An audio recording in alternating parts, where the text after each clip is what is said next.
Əli Baba və 40 quldur nağılı. Çox-çox qədim zamanlarda Fars ölkələrində Əli Baba və onun varlı qardaşı Qasım yaşayırdı. Qasım zəngin bir tacir idi. Əli Baba isə kasıb bir odunçu. Hər gün Əli Baba odun yığmaq üçün atlarını götürüb meşəyə gedirdi. Bir gün Əli Baba meşədə odun kəsərkən uzaqdan gələn at səsləri eşitdi. Qorxusundan yaxınlıqdakı böyük bir ağacın üzərinə çıxıb gizləndi. Birazdan 39 yox, tam 40 nəfər atlı gəldi. Bunlar dəhşətli quldurlar idi. Quldurların başçısı olan böyük, qorxunc bir adam atdan düşdü və qaya divarının qarşısında dayandı. Quldur başçısı ucadan qışqırdı. Açıl, açar! Əli Baba heyrət etdi. Bu sözdən sonra divarda böyük bir qapı açıldı və quldurlar içəri girdilər. Onlar bir müddət sonra qızıl dolu kisələrlə çıxdılar. Başçı yenə qışqırdı. Bağlan, qıfıl! Qapı dərhal bağlandı. Quldurlar atlarına minib yoxa çıxdılar.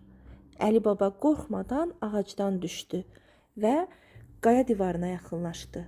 Quldurların sehirli sözünü təkrar etdi. Açıl, açar! Qapı açıldı və Əli Baba gözlərinə inanmadı. Mağara qızıl, gümüş, brilyantlar və qiymətli xəzinələrlə dolu idi. Əli Baba ora toxunmadı.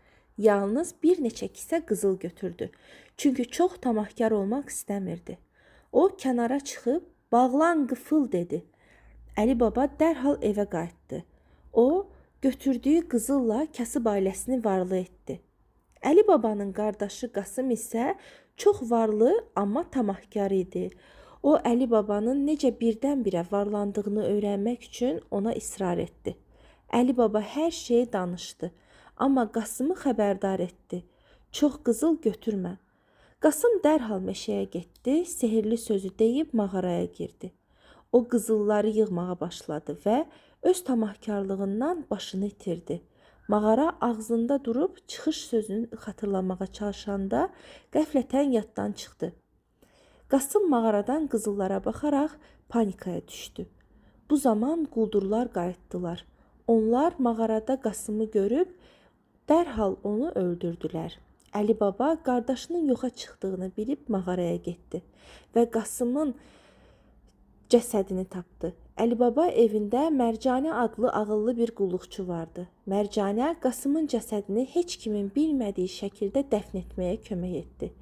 Quldurlar mağaraya kimin